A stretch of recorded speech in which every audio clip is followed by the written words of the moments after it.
Have you ever, like, looked in the mirror and seen your face? It's familiar, right? But you feel this weird disconnect. Like the person looking back doesn't quite fit the story you tell yourself about who you are. Yeah. Or maybe you've thought about starting some kind of health journey and you just get this feeling there's got to be more to it than, numbers on a scale or tracking every single calorie. Exactly. And today, that's what we're doing, a deep dive right into that feeling. We're exploring this often overlooked, but honestly super critical part of personal transformation, especially when we talk about weight loss today Mhm. and things like semaglutide, that GLP-1 medication that helps with appetite. Right. But we're not just sticking to the biology today, are we? No, definitely not. We're going way beyond that. We want to explore the really deep emotional shifts, the identity stuff that actually makes change stick. So our mission, really, is to unpack the thinking of Dan Hollis. He's got this really unique voice in this whole area. He's all about strategy, rebuilding emotionally, and identity work, not just relying on medication as some kind of quick fix. Yeah, his approach seems much more holistic. Totally. And we've got some great sources from him, like his own FAQs, Hmm. a really powerful client story about something he calls identity lag, and even his thoughts on, like, failing gracefully. Sounds fascinating. That combination should give us a really good picture of what real transformation involves. Not just body, but like your whole self. Okay, so let's get into it. Dan Hollis, his view on meds like semaglutide is just really different. He doesn't see it as the solution, Yeah. which is striking straight away. Yep. He points out that most programs, they basically just hand you a syringe and wish you luck. His words. Yeah, I can see that. But Dan says he hands you a map. Hmm. For him, the medication isn't the destination. It's more like a signal. A signal. I like that. Yeah. And he actually warns that if you don't have the right structure, the right support, the medication could just amplify your confusion just as fast as it lowers your appetite. Hmm. That's a bit intense, right? Yeah. Especially if you were kind of hoping for a magic bullet. It really is, and it's such a critical point because it pushes back against that magic pill idea that, let's be honest, is pretty tempting for a lot of people. Definitely. It's not just tweaking the drugs role, it's like fundamentally changing who's in charge. It moves from being this passive thing that happens to you to being an active tool, something you use within a bigger, more personal strategy. Okay, so an active tool. Then. Exactly. So Dan sees semaglutide not as a shortcut at all. He calls it a pause button, a reset. A pause button. Yeah, like a chance to build new systems while the noise gets quiet. But and this is the key part. He stresses it only works if you know what to do with that silence. Okay. That's huge. It really sets the stage for, much deeper work than just taking a pill. It goes beyond just the immediate drug effects. That phrase, knowing what to do with that silence, really hits home. And his own experience with this quiet, it's quite revealing. He shares that when he first started the medication, the biggest surprise wasn't the weight loss itself, but just the quiet. Interesting. Yeah, he said he didn't realize how loud food was in my life until the cravings were gone, and that the silence felt unsettling and strangely beautiful. It really makes you think, doesn't it, about how much mental bandwidth food can take up without us even noticing. Absolutely. That quiet space is where the opportunity lies, but it can also feel really unfamiliar, maybe even scary at first. And, he also tackles that cheating label head on. For people who say using medication is cheating, Oh, yeah. What's his take? he puts it pretty bluntly. If your body's biochemistry is rigged against you, using science to unrig it isn't cheating, it's adapting. Okay. And then he adds, the real cheat is pretending willpower was enough. Wow, that really flips the usual narrative, doesn't it? Because for ages, weight loss talk has been so wrapped up in, like, personal failure or lack of willpower. It completely flips it. And it shifts the whole conversation away from judging people morally towards, actually understanding the science and having some self-compassion. Yeah, compassion is key. Framing it as adaptation, not cheating, is so important, especially when you think about all the complex biology involved, hormones, genetics, all that stuff. Right. Dan's point isn't about letting people off the hook responsibility-wise. It's about putting the challenge in the right place. Right. It's not just a moral failing. It's this mix of biology and psychology. That makes so much sense. It gives people permission, really, to seek help, to use these scientific tools without feeling ashamed. It's about working with your body, not just constantly fighting it. And honestly, that takes more strategy, more thinking, not less. Yeah, that shift Yeah. from seeing it as a battle of willpower to more like a strategic partnership with your own body. Yeah. That feels fundamental. It lets people approach things from understanding, not self-blame. So building on that, Dan says the challenges aren't just physical or biological. There's this really deep emotional layer that often gets completely ignored. And that's where he thinks a lot of standard programs really miss the mark. Okay, so the emotional piece. Yeah. He strongly believes that people don't relapse because the drug stops working. Yeah. He thinks they relapse because no one helped them rebuild the emotional framework that food used to support. Wow. That's a big statement. It is, because for so many people, food isn't just fuel, right? It's comfort, it's control, maybe even part of their identity. Mm-hmm. Definitely. So when those intense cravings just vanish, Mm-hmm. it can honestly feel like losing a friend. That's how he puts it. And that can lead to anxiety, feeling lost, or just weirdness, which is exactly why he says you need someone to walk through it with you to acknowledge that gap that's left behind. And if you think about the bigger picture, that just highlights how deeply food gets tangled up in our day-to-day coping, how we see ourselves. When that scaffolding, the familiar habits, the emotional props suddenly gets removed, it leaves this huge void. It's not just the physical craving missing, it's the psychological stuff, the emotional attachment that needs addressing, repatterning. Think about comfort eating, the brain chemistry involved. It's a really powerful loop. So when that gets cut off abruptly, the brain's kind of scrambling, looking for that dopamine hit, that comfort. And that's exactly where the deeper identity work becomes so, so crucial. Without it, that space the medication creates can feel really unsettling, maybe even a bit dangerous. And we see this so clearly in the story of Adrienne. She's a 53-year-old client Dan talks about. Her experience really shows this identity lag concept. Okay, Adrienne's story. Yeah. For her, the moment wasn't some big dramatic thing, no lightning strike. It was super mundane. She was just brushing her teeth one morning, like any other day. And she looked up in the mirror and just didn't recognize the woman looking back. Yeah. Her face was thinner, lines were sharper. Objectively, she knew it was her, but she said she didn't feel like I belonged to her. Just this feeling of unfamiliarity, a stranger staring back. Wow.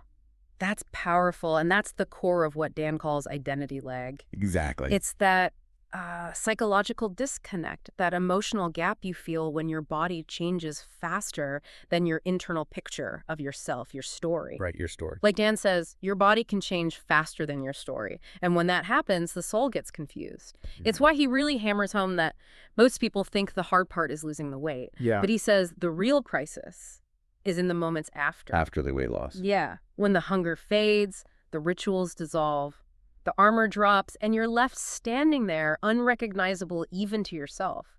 It's this profound disorientation, like a little existential crisis for some people where your internal map just doesn't match the outside world anymore. And it's so crucial to get that Adrienne wasn't mourning the actual pounds. She was mourning the version of herself who had carried them. Oh, okay. That makes sense. The woman who knew how to use a joke to handle a room, who knew exactly which sweaters felt safe and comfortable, who just had a specific way of moving through the world. She said she was good at being her old self, but now she was just a body in transition and a mind without a map. I mean, can you imagine that feeling? It really makes you stop and think how identity is so much more than just what we look like. How do you even begin to help someone navigate that kind of feeling without just brushing it off? That's such an important question, and it really gets to the core of Dan's method. Our first instinct might be to jump in with reassurance, say, oh, you look great, or you should be so proud. Right, try to cheer them up. But what Adrienne really needed was someone to just validate all those confusing feelings. It takes deep empathy, understanding that this isn't just a problem you fix quickly. It's a huge transition that needs gentle guidance. So Dan didn't rush her. He just listened. He said it was like being a mirror that doesn't judge, just reflects back what she was ready to see. And he told her, the weight loss is just the clearing. The becoming takes longer. The becoming takes longer. I like that. It really underlines the patience needed, acknowledging that integrating these changes psychologically takes time. It's almost like grieving that familiar self you left behind. So they started working together, not on the scale, but on what Dan calls language, which feels like such a smart approach here. Language. Okay, how did that work? They started rewriting the names of things. So shame became memory, control became curiosity, discipline became alignment. What does that actually look like, rewriting language? And how does it help someone like Adrienne start to feel okay in this new, unfamiliar body? Well, the power in rewriting language is really about reshaping your internal story, moving away from self-judgment towards curiosity and self-compassion. So when shame turns into memory, it stops being this paralyzing thing you are and becomes something you learned from a past experience, not who you are right now. Right. It reframes it. Exactly. And shifting control to curiosity invites exploring things rather than needing rigid rules. It helps build a more flexible, resilient mindset. And swapping discipline for alignment, that totally changes your relationship with effort. It's not about forcing yourself anymore. It's about acting in line with your own values. Alignment with values. Yeah, it's not just playing with words. It's proper cognitive reframing. It empowers you to see your experiences, your feelings, in a way that helps you grow, instead of getting stuck in those old self-defeating loops. And the result for Adrienne, Dan says she started to fill that new frame with permission. Permission. Yeah, it's interesting. Yeah, permission to not know who she was. Permission to be awkward in the in-between. Permission to build a new story without burning the old one down. Physically, the mirror didn't change after that work. But as Dan puts it, the way she greeted it did. She didn't flinch away. Maybe it wasn't quite smiling yet, but she could stand there longer. Yeah. It's just such a clear picture of that invisible work, the stuff happening beneath the surface. It really isn't just about food. It's about who you're becoming. It really drives home that core idea. Mm-hmm. Real lasting change isn't just about the physical results. Right. It's about building that strong internal structure, that new story, that sense of self that can actually live in and maintain the physical changes. Without that internal okayness, that self-compassion, your body might change, but your mind and spirit are kind of left behind, making relapse almost predictable. Yeah. It's about laying down a foundation of self-acceptance that can handle the ups and downs that always come with big personal growth. So then what about those times when things, they don't go to plan? What about failure?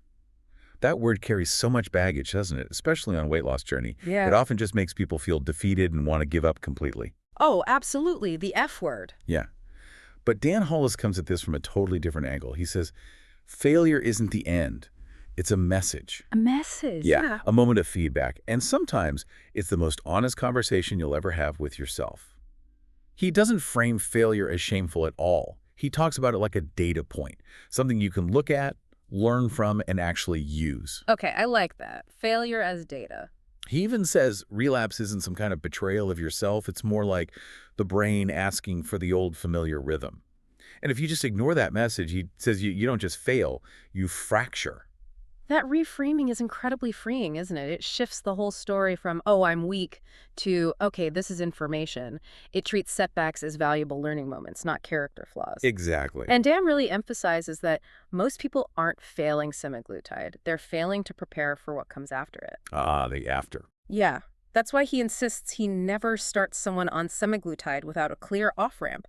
Because, he warns, when you stop, the biology takes over. Appetite comes back, old triggers feel louder, and the rebound weight can show up before you even realize you're slipping. Planning for that transition is absolutely vital. That makes total sense. The body's smart, it adapts to weight loss, often slowing down metabolism to save energy.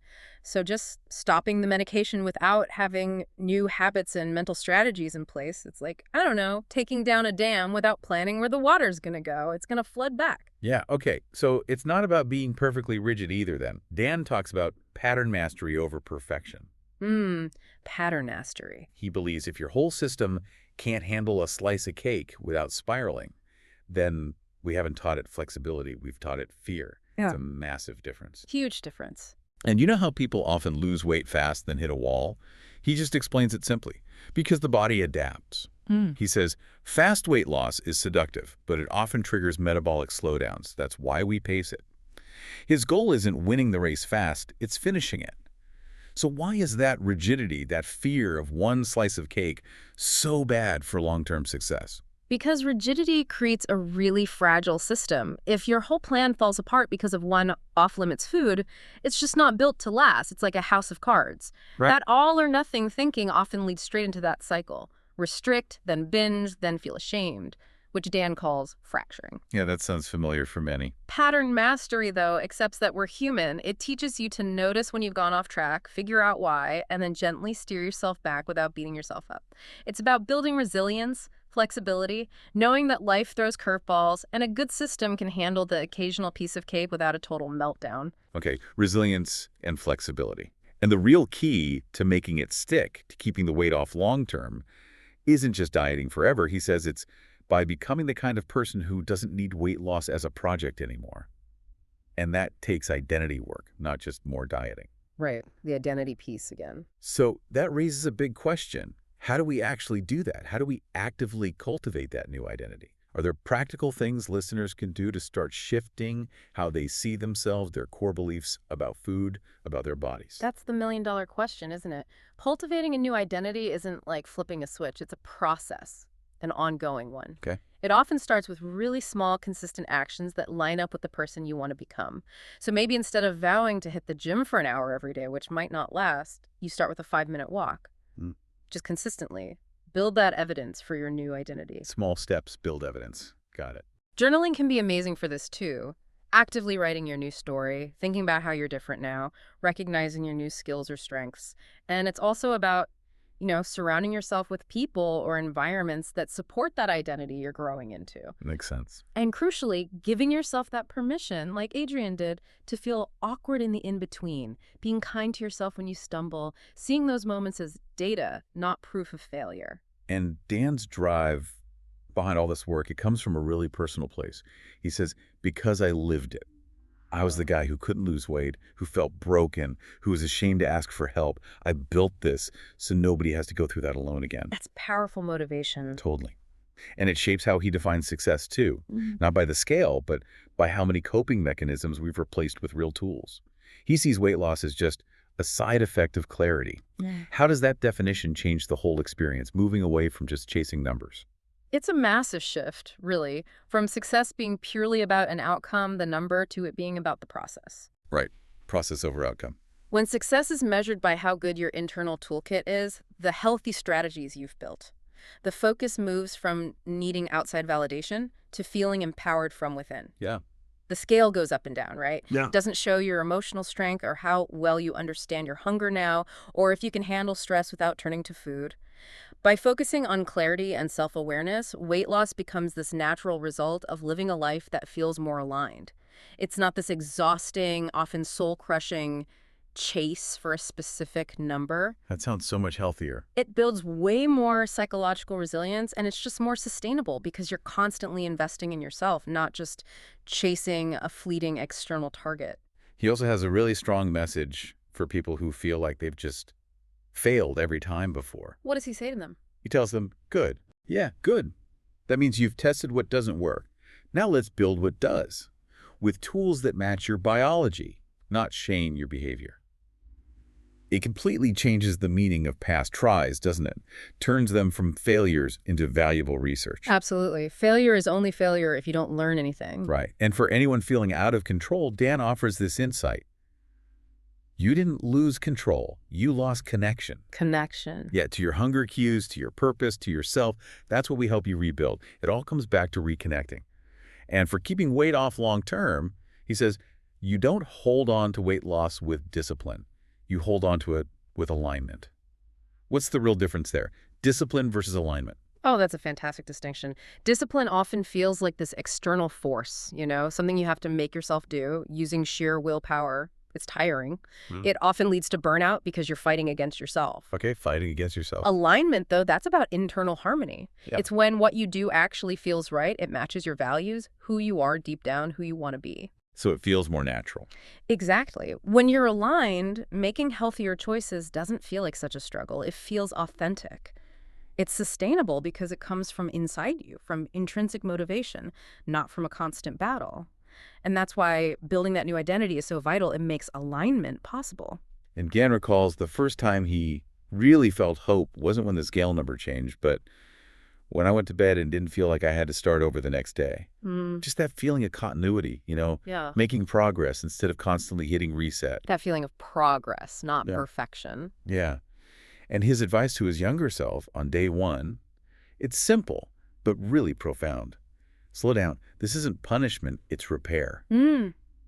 Trust the Repair. process, but more importantly, stay in relationship with yourself while you do it. That last bit, stay in relationship with yourself, that really ties everything Dan talks about together, doesn't it? It really does. It's like an invitation to approach this whole transformation thing, not as some harsh boot camp, but as a journey of like compassionate self-discovery, Mm, rebuilding. yeah. It emphasizes the goal isn't just a different body, but a more whole, resilient, authentic you.